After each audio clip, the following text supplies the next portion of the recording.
Ya, jadi mata kuliah ini adalah mata kuliah ya namanya aljabar linier ya. Dan kalau misalnya Anda lihat di sini ya, kita akan bicara teori aljabar linier di sini. Prasarannya adalah aljabar linier elementer ya. Sekurang-kurangnya Anda pernah ngambil ya, tidak harus lulus gitu ya. Jadi sekurang-kurangnya minimal pernah mengambil mata kuliah tersebut sehingga Anda kenal yang namanya matriks, operasi baris elementer dan sebagainya di situ ya. Kemudian yang namanya transformasi linier atau pemetaan linier Anda sudah tahu di situ gitu ya. Kemudian nilai dan vektor karakteristik atau nilai dan vektor eigen Anda sudah pernah dengar semua istilahnya gitu ya. Sehingga kita ya pasti akan diulang di situ ya. Tapi dengan pengertian yang Anda punya Anda akan ya mudah-mudahan tidak terlalu sulit gitu untuk mencerna apa yang dibicarakan di sini. Buku yang digunakan di sini buku ya Friedberg, Insel dan Spence gitu ya. Ini sama dengan yang tahun lalu di situ. Oke, sebelum kita masuk ke kuliah saya ingin mengajukan pertanyaan di sini sebenarnya. Kalau Anda ditanya persamaan seperti itu, ya, jawabnya apa? Apa solusinya? Sama dengan 0, yakin? Ada solusi lain nggak? Gimana Anda tahunya? Ya oke, jangan dijawab dulu ya. Ini pertanyaan berikutnya di sini. Kalau ini gimana? Ada solusi lain nggak? Ya mulai ragu-ragu ya. Kalau ini gimana? Apa solusinya? X-nya apa? Ada yang lain nggak? Identitas, ada yang lain nggak? Oke, kalau ini gimana? X-nya apa? Apa solusinya? Identitas juga. Kalau ini? Ya, jadi kalau Anda ditanya pertanyaan-pertanyaan sebenarnya bisa jawab nggak? Ya, kalau sudah ngambil kalkulus dan aljabar linier elementer mestinya bisa jawab ya. Bisa kan? Ada yang nggak bisa jawab di sini? Ya. Nah sebetulnya bukan itu yang jadi tujuan, bukan masalah jawabnya apa gitu ya. Kalau misalnya Anda lihat 3 persamaan pertama itu memiliki solusi tunggal. Jadi tadi kalau Anda katakan solusi yang pertama tadi apa? X sama dengan 0. Ada solusi lain? Jawabnya tidak. Ya. Persamaan kedua solusinya apa? X sama dengan 1. Ada solusi lain? Ya, tidak. Yang ketiga, apa solusinya? Matriks identitas. Ada solusi lain? Ada solusi lain? Tidak. Yakin? Ya. Persamaan keempat gimana? Solusinya lebih dari 1. Ya. Anda untuk apa? Ya kalau Anda lagi bete Anda boleh coba cari itu ya. Ada tak hingga banyaknya solusi sebetulnya ya. Jadi kalau Anda bete coba ada ini. Cari semua solusinya. Ya. Yang tak hingga banyaknya tadi. Nah, pertanyaan berikutnya adalah ya. Jadi tiga persamaan yang pertama itu ya, solusinya kan tunggal kan? Gimana kita yakin gitu? Bagaimana kita tahu bahwa ya dengan pasti bahwa solusinya itu memang solusi tunggal, solusi yang istilahnya obvious di situ ya, yang jelas itu kan. Anda langsung lihat kan solusi yang pertama 0, kemudian yang kedua 1, yang ketiga matriks identitas. Itu kan langsung jelas kan, nggak perlu mikir panjang kan, bahwa ketiga-tiganya solusi. Ya. Bagaimana Anda yakin bahwa tidak ada solusi yang lain? Ya, harus memeriksa semua kemungkinan. Ada berapa banyak kemungkinan? Untuk yang pertama saja X tambah 5 sama 5. Berapa banyak tuh? Ya mungkin. Anda mau periksa semua? Enggak. Yang tak hingga banyaknya itu? Ya nanti Anda nggak lulus ITB dong kalau misalnya mau meriksa itu semua gitu ya. Ya, jadi pertanyaannya kemudian kenapa solusinya cuma 1? Bagaimana Anda yakin itu bahwa solusinya cuma 1? Ada yang bisa jawab nggak tuh? Apa? Siapa yang punya inverse? Ya oke, persamaan 1 itu yang punya inverse siapa? Persamaannya yang punya inverse? Ya, ambil yang persamaan 1 aja. X tambah 5 sama dengan 5. Oke, siapa yang punya inverse? Ya, jadi kalau misalnya kita lihat di sini,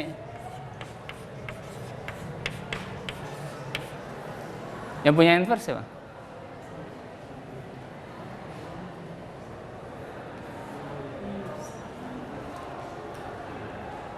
Ya.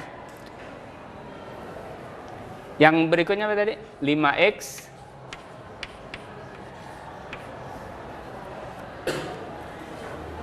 ya. Yang ketiga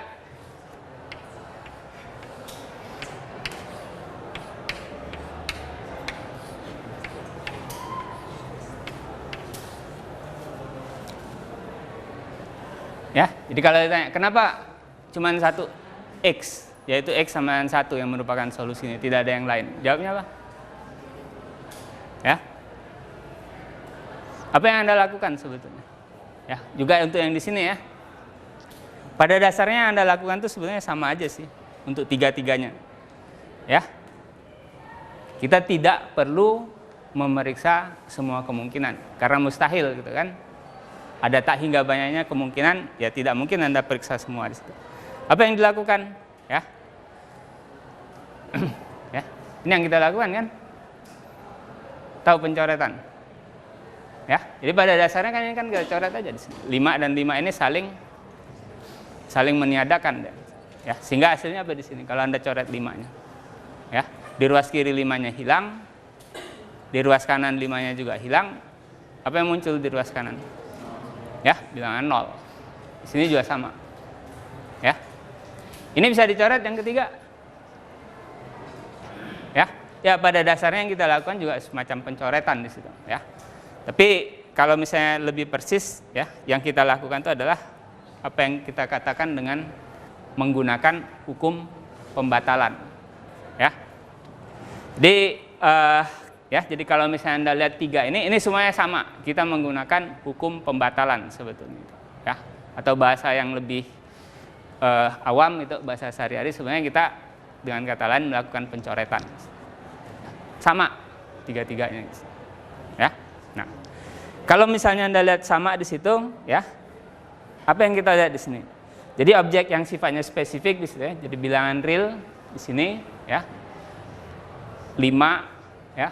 Di sini 5, kemudian di sini objek spesifiknya adalah matriks, ya, persisnya. Kemudian juga operasi yang spesifik di sini. Di sini operasinya penjumlahan, operasi perkalian, di sini operasi perkalian matriks. Itu sebenarnya tidak berperan. Ya. Tidak penting gitu sebetulnya. Ya. Jadi kalau kita apa yang penting? Ya, jadi kalau misalnya kemudian kita lihat, ya mau bilangan kayak mau matriks ya, hukum pembatalan pasti berlaku. Mau penjumlahan, mau perkalian, hukum pembatalan berlaku. Ya, jadi yang memegang peranan di sini adalah, ada yang bisa nambah nggak? Apa kira-kira? Ada yang bisa nebak?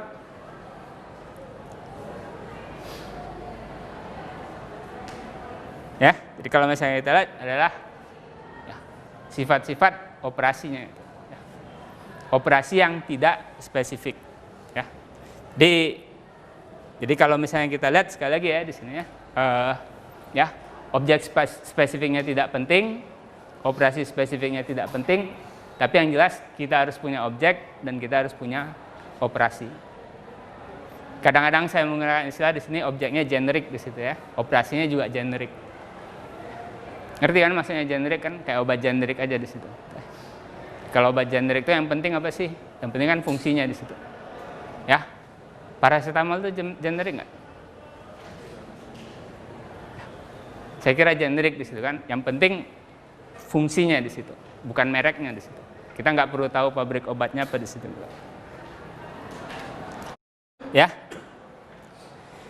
Nah, kalau ditanya kemudian sifat mana aja yang berperan? Sifat operasi yang mana saja?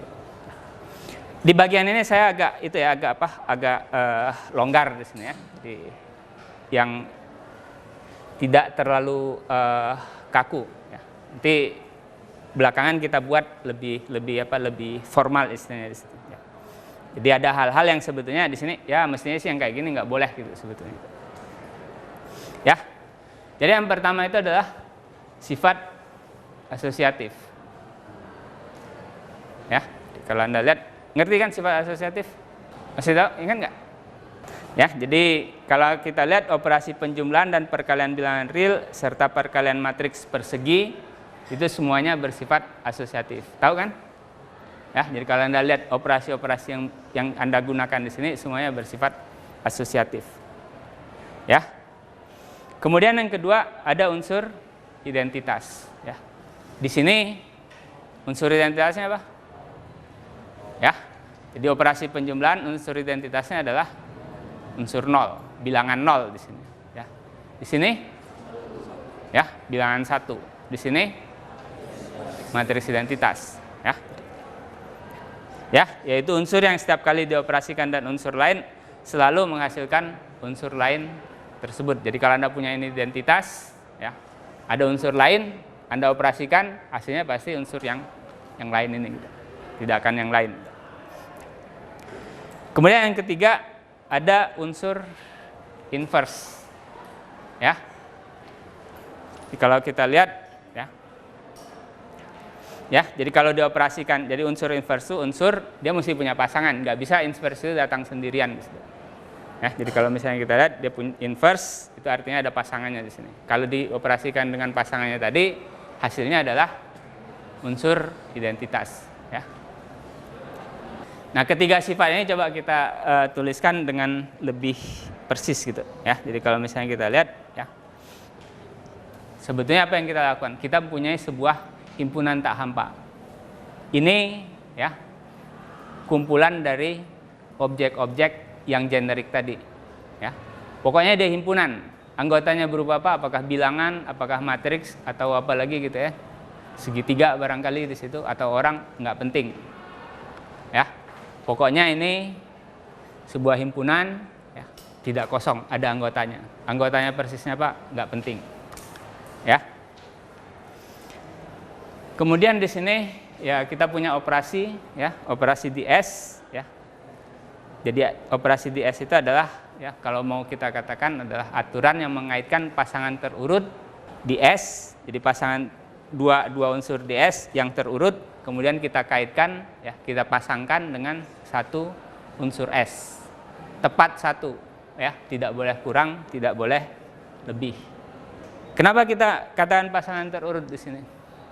Ya, jawabnya adalah kalau Anda lihat operasi perkalian matriks di sini, ya, jadi kalau misalnya saya tulis di sini ya 1 misalnya 2 gini, ya. Coba kalau Anda kalikan dengan ini, ya, jadi misalnya gini, lihat dulu, mudah-mudahan benar nih, ya. Jadi ini kan dua unsur di himpunan matriks persegi 2 kali 2 kan, ya, pasangan. Ya. Kalau Anda kalikan seperti ini, Anda dapat hasilnya kan, ya, Anda bisa hitung berapa itu, ya. Jadi kalau misalnya kita lihat di sini, ya, gimana caranya mengalihkan ini, ya.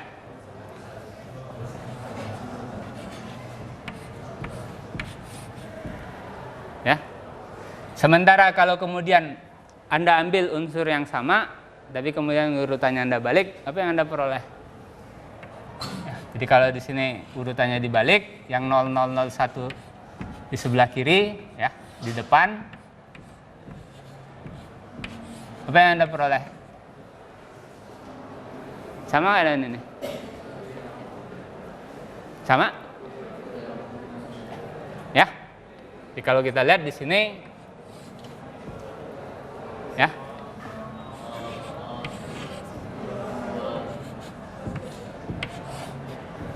ya, gimana Anda mengalihkan dua matriks, ya? Ya sebenarnya Anda lihat bahwa ini adalah ya kombinasi linear dari kolom yang di sini dengan koefisien dari kolom pertama di sini. Kalau Anda mau lebih cepat gitu, nggak satu-satu gitu, ya. Yang di sini gimana? Ini adalah baris pertama dari, kombinasi linear dari baris-baris di sini dengan koefisien baris pertama juga. Ya, kalau Anda mau bekerja dan lebih cepat ya seperti itu. Ya, kita punya ini ya. Operasinya kemudian kita lihat, jadi himpunan S itu adalah himpunan yang tak hampa, sembarang, isinya nggak penting. Operasinya gimana? Operasinya juga generik. Persisnya apa? Apakah penjumlahan bilangan, perkalian bilangan?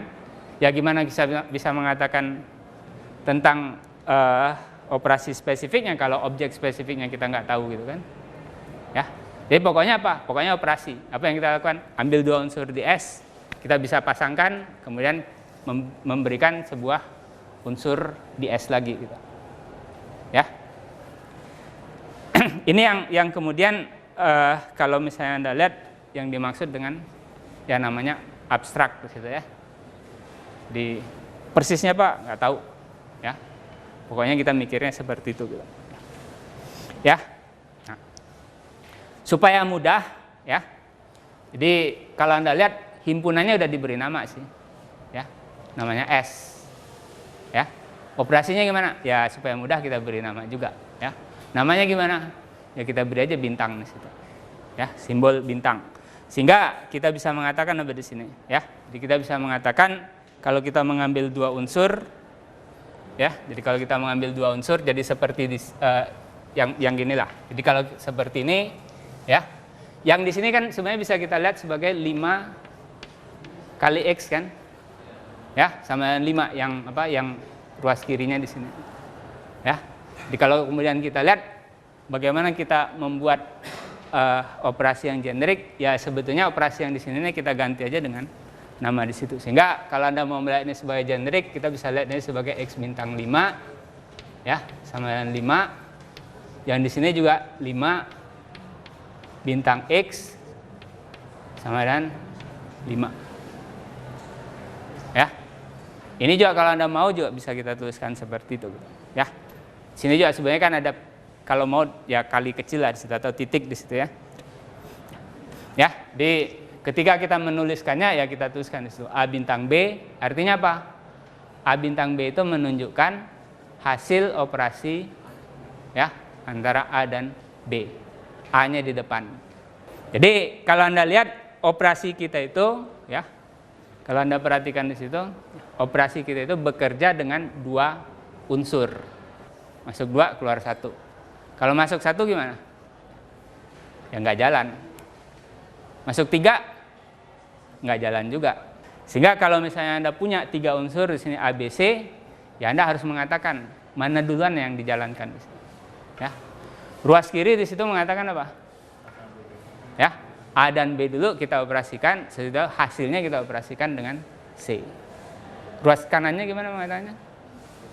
Ya. Kita operasikan B dan C dulu, ya. Sesudah itu dioperasikan dengan A. Ya. Nah, sifat asosiatif itu mengatakan apa? Nggak penting mau A dan B dulu, ya, atau B dan C dulu. Selama urutannya masih seperti itu, A, B, C, ya, A, B, C, hasilnya akan sama saja. Sehingga kalau misalnya sifat asosiatif ini berlaku, sebetulnya pada akhirnya tanda kurung itu boleh kita buang.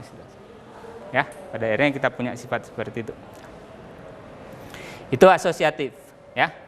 Identitas, ya artinya kita punya satu unsur spesifik, unsur tertentu gitu ya di S. Ya. Tapi kalau misalnya Anda mau melihat yang nyatanya apa, apakah itu matriks identitas atau apa, ya kita juga tidak bisa mengatakan karena S-nya tidak spesifik ya.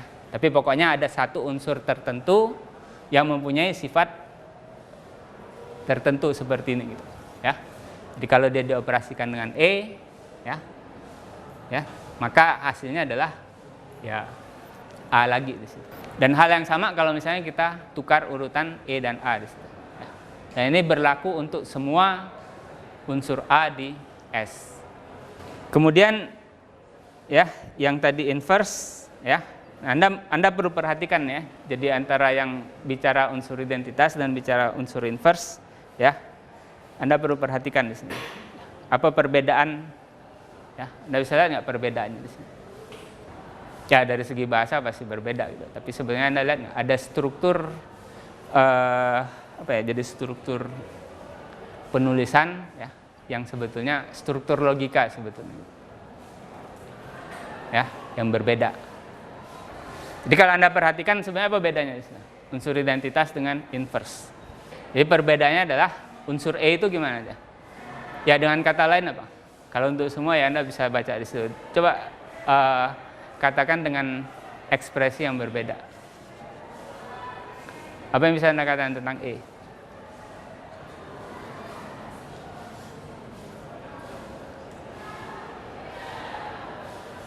Jadi yang unsur identitas kan E kan?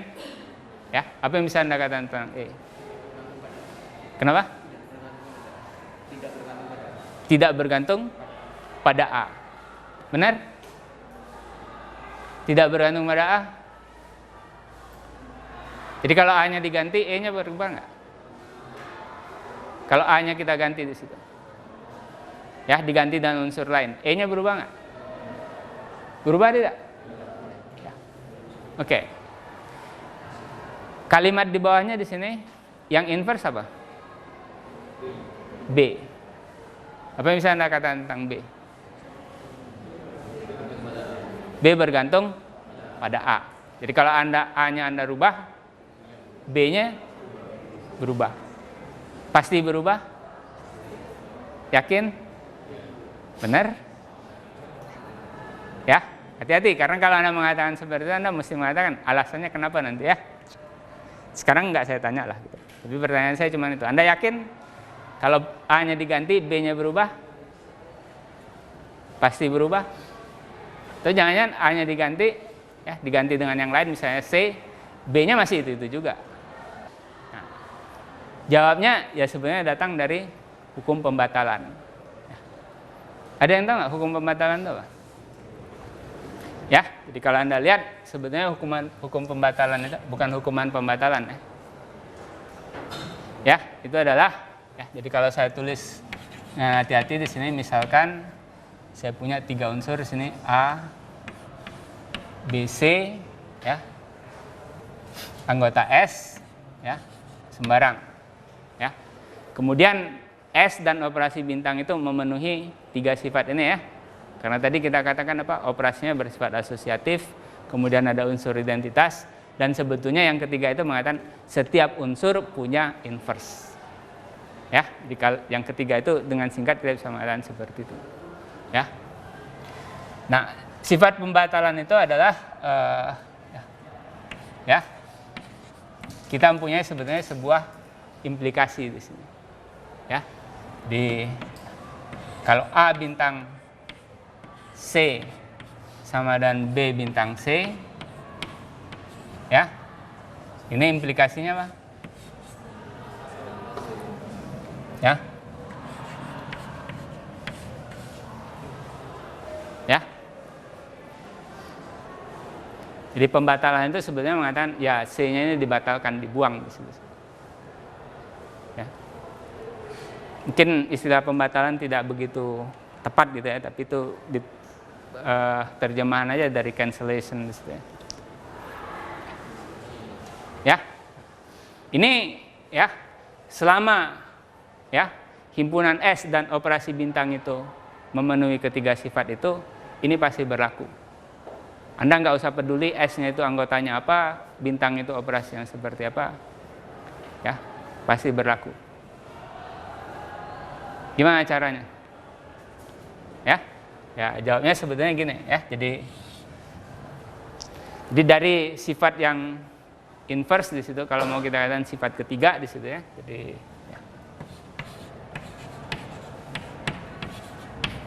ya, jadi dari sifat ya saya tulis sifat inverse di sini. Ya. Kita punya apa di sini? Ya. Siapa yang punya inverse? Ya. Jadi seperti di situ ya. Ya.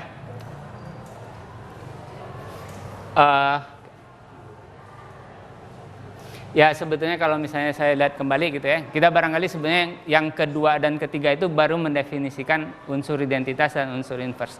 Jadi sebetulnya belum mengatakan bahwa S punya inverse ya. Jadi mestinya kita mengatakan itu S mempunyai unsur identitas. Kemudian yang ketiga itu sebetulnya yang mestinya kita katakan adalah setiap unsur di S memiliki inverse ya. Jadi itu yang mesti kita tambahkan. Itu baru mendefinisikan apa arti unsur identitas dan apa arti inverse. Jadi dari sifat inverse, sifat yang sebelumnya di situ ya, bahwa ada unsur D, katakan aja di sini ya. Anggota S sifatnya apa? Ya, di sini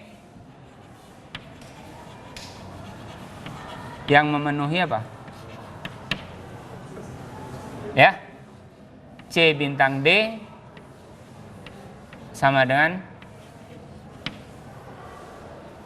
ya. Terus apa? Apa yang mau kita lakukan berikutnya? Gimana caranya membatalkan C? Ya. Ya, jadi di sini kita punya di sini ya. Ya, ini kan sama nih kan. Ini kita ketahui di sini kan. Jadi kalau kemudian unsur yang sama ini Anda kalikan ya, Anda operasikan dengan unsur yang sama juga, tanda sama dengannya juga tidak akan berubah ya. Jadi kalau Anda lihat di sini, kalau A bintang C ini ya, saya operasikan dengan D ya. Kemudian yang ruas kanannya B bintang C saya operasikan dengan D ya. Karena ini dan ini sama, kemudian ini dan ini sama, maka kita pasti punya ya sama. Ya. Terus apa?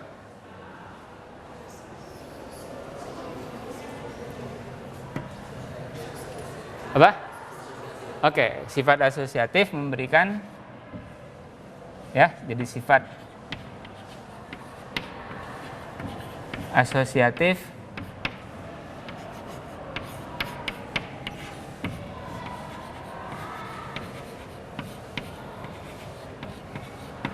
memberikan apa? Ya. Yang di sini apa yang Anda lakukan di sini? Ya. Ya kurungnya Anda pindah kan? Kalau di sini kita punya A bintang C bintang D ya. Tadinya kurungnya antara A dan C, sekarang kurungnya kita pindah ke sini. Ya. Ini sama dengan ini kan? Kemudian yang di sini juga sama dengan B bintang ya, C bintang D. Ini sama dengan ini sama dengan ini sama dengan ini, akibatnya apa? Ya, ini juga sama. Ya. Ya, kemudian dari sini apa yang Anda peroleh?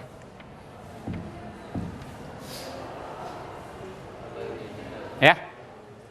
Ya, Anda ini campuran antara bahasa lisan dengan tulisan di sini. Jadi kalau misalnya Anda lihat ini sama dengan A bintang E sama dengan apa? Sama dengan apa?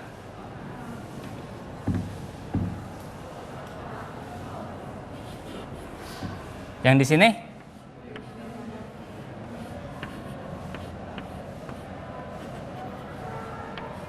Sama dengan ya. Ya, jadi kalau kita lihat ya sebetulnya bukan hanya sifat asosiatif yang kita pakai di sini. Enggak, mungkin akan lebih baik kita peroleh ya. Jadi di sini tentu saya kita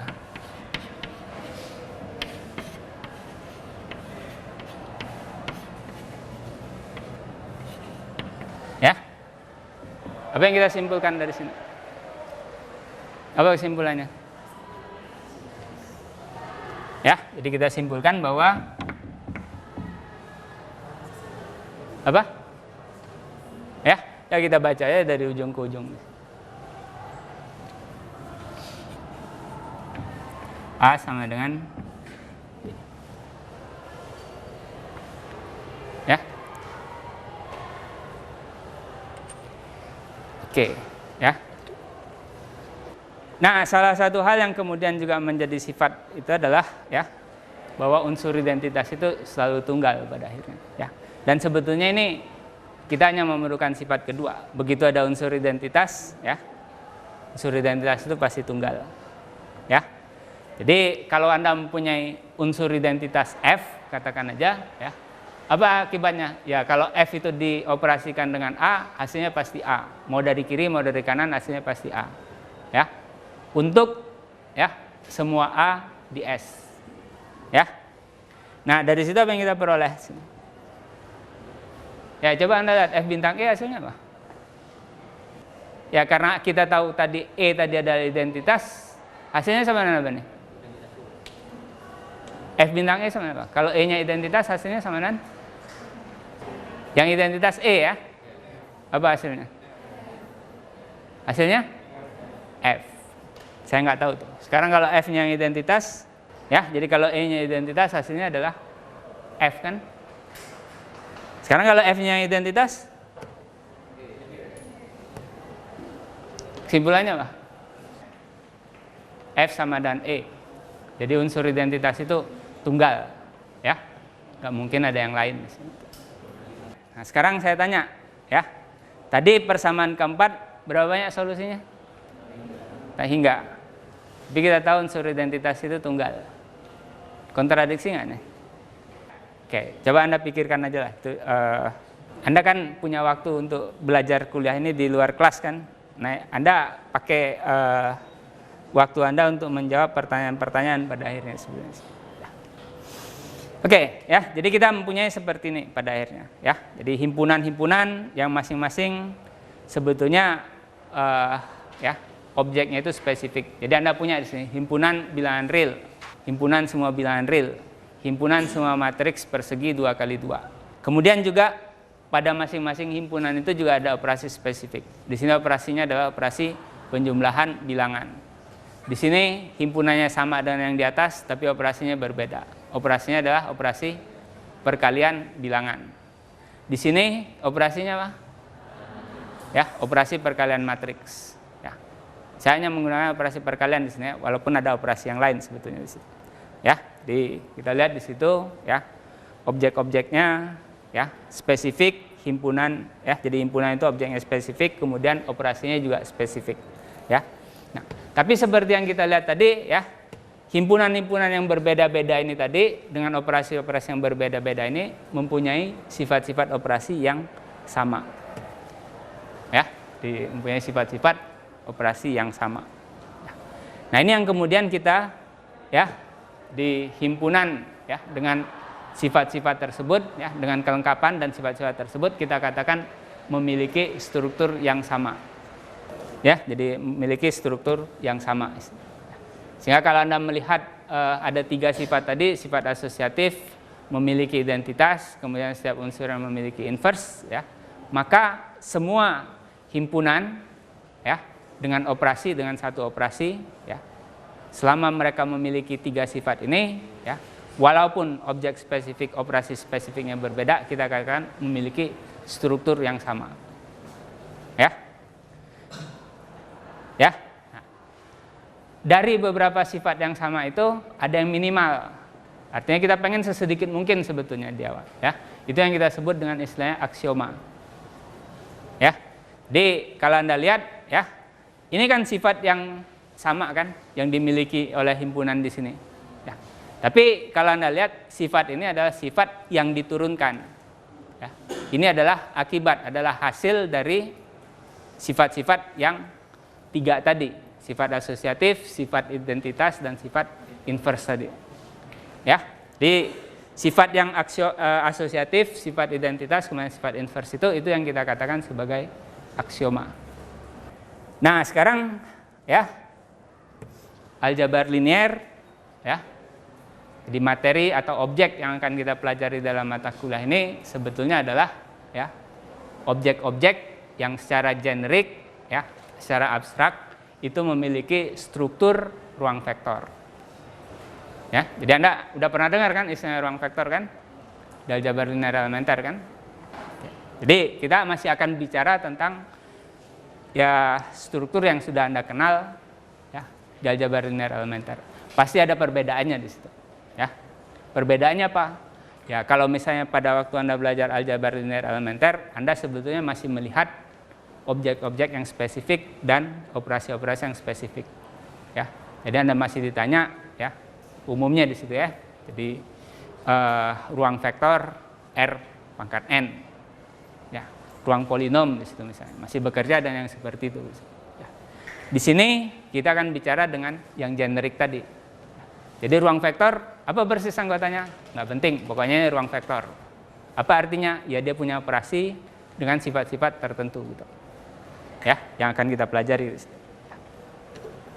Nah, sebelum kita masuk ke struktur ruang vektor, ya, oke, sebentar. Jadi sebenarnya sebagai konsekuensi dari apa yang kita punya di sini, ya, kita itu akan bekerja, akan mengurangi yang namanya menghitung sebetulnya. Ya. Jadi yang kita bekerja apa? Sifat. Ya. Jadi Anda tidak akan ya, akan berkurang sebetulnya itu. Ya, tidak akan hilang sama sekali. Jadi kalau misalnya mengalihkan dengan inverse dari 1101 itu masih akan ada, tapi porsinya akan berkurang. Ya. Lebih banyak atau barangkali akan porsinya akan lebih besar adalah bekerja dengan sifat. Ya. Jadi seperti di sini tadi. Ya, kalau Anda lihat, kita punya sifat inverse, apa konsekuensinya? Kita punya sifat asosiatif, apa konsekuensinya? Itu yang kita pakai. Ya, satu sifat dari satu sifat kita memperoleh sifat yang lain. Ya, ya saya katakannya di situ, ya kita akan memanipulasi pada akhirnya pernyataan-pernyataan. Ya, jadi Anda akan menjadi manipulator. Ya. Sebelum bicara tentang ruang vektor, ya, kita memerlukan apa yang disebut dengan lapangan. Ya, Anda kenal kan? Ada lapangan bilangan real, apa lagi? Lapangan bilangan. Ya oke, nantilah kita ya. Jadi di sini kita bicara generik, ya. Himpunannya apa? F. Yang penting itu tidak kosong di situ ya, tidak hampa. Harus punya anggota ada. Isinya apa anggotanya? Nggak penting. Ya. Kemudian di situ kita mempunyai dua operasi. Ya. Kita sebut saja ya di sini. Operasi penjumlahan dan operasi perkalian. Kita sebut saja seperti itu. Ya.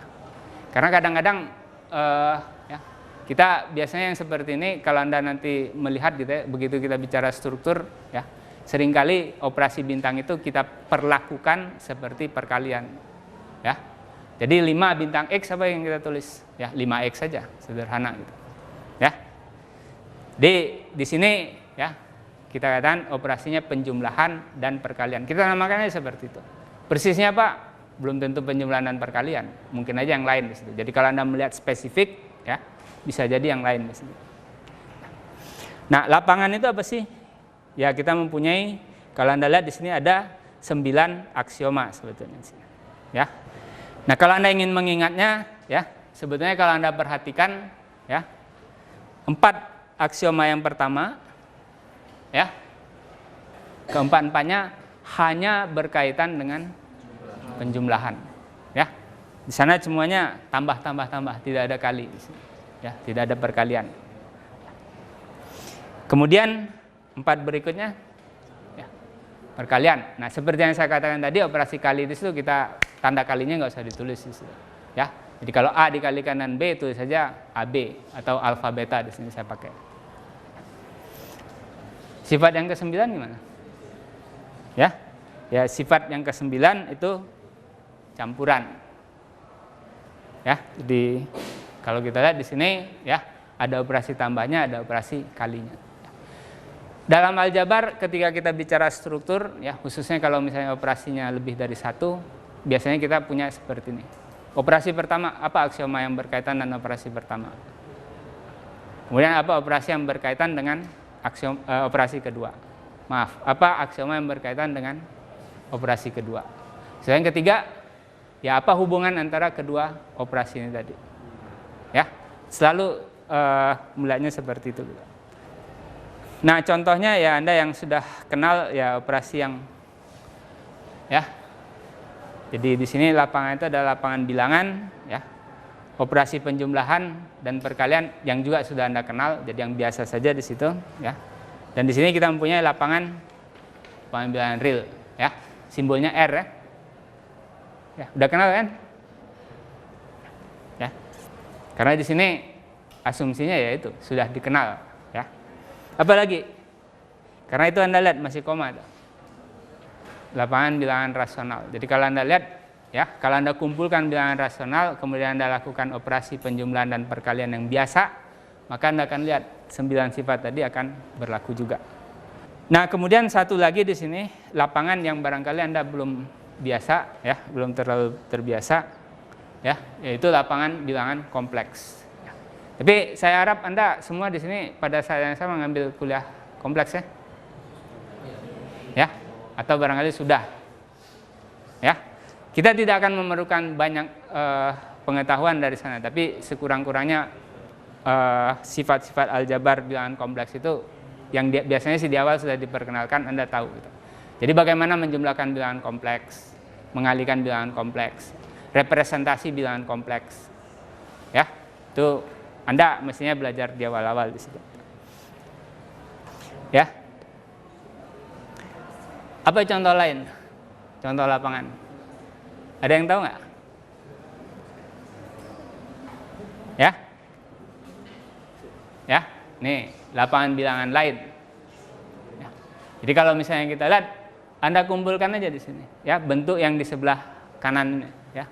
Jadi Anda ambil bilangan rasional, ya, 2 bilangan rasional, yang satu ya Anda kalikan dengan 1 kalau mau, yang satunya lagi Anda kalikan dengan akar 2. Ya, hasilnya bilangan apa nih?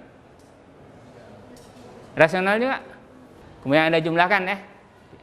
Alfa tambah beta akar 2. Hasilnya bilangan apa nih? Rasional enggak? Akar 2 rasional tidak? Ya, jawabnya tidak. Sehingga kalau Anda lihat alfa tambah beta akar 2 itu adalah bilangan real. Nah, kalau Anda kumpulkan semua bilangan yang bentuknya seperti ini, semua bilangan real yang bentuknya seperti ini, kemudian Anda jumlahkan, Anda kalikan dengan cara yang biasa, ya, jadi artinya penjumlahan perkalian bilangan real yang biasa, Anda akan lihat 9 sifat tadi berlaku. Sehingga Anda punya lapangan. Dan lapangan ini berbeda dari lapangan bilangan real. Kenapa? Karena kalau Anda lihat akar 3 masuk nggak di situ? Akar 3 tidak masuk. Oke, apa contoh lain?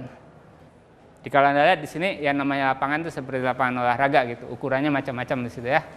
Mulai dari lapangan yang paling kecil, lapangan apa? Pingpong? Itu meja. Ya. Lapangan catur? Papan catur namanya. Bukan lapangan. Ya. Ya, lapangan badminton lah barangkali paling kecil gitu.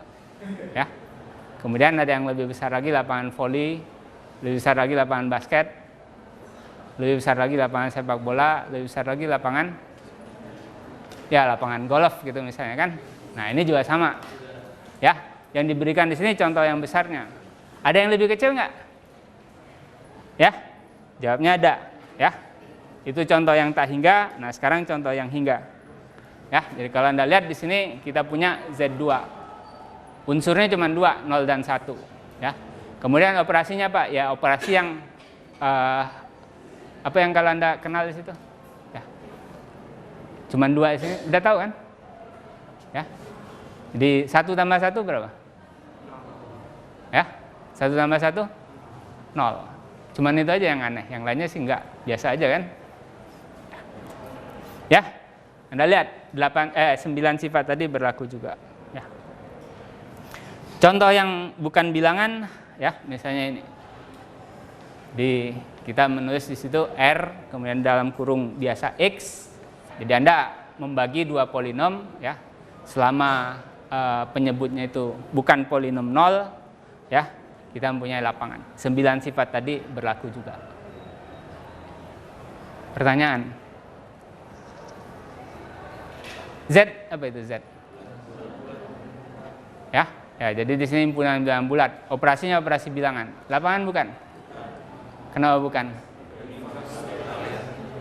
Apa? Oke, tidak punya inverse perkalian. Pasti tidak punya? Tidak semua bilangan bulat mempunyai inverse perkalian. Apa contohnya? Yang tidak punya apa?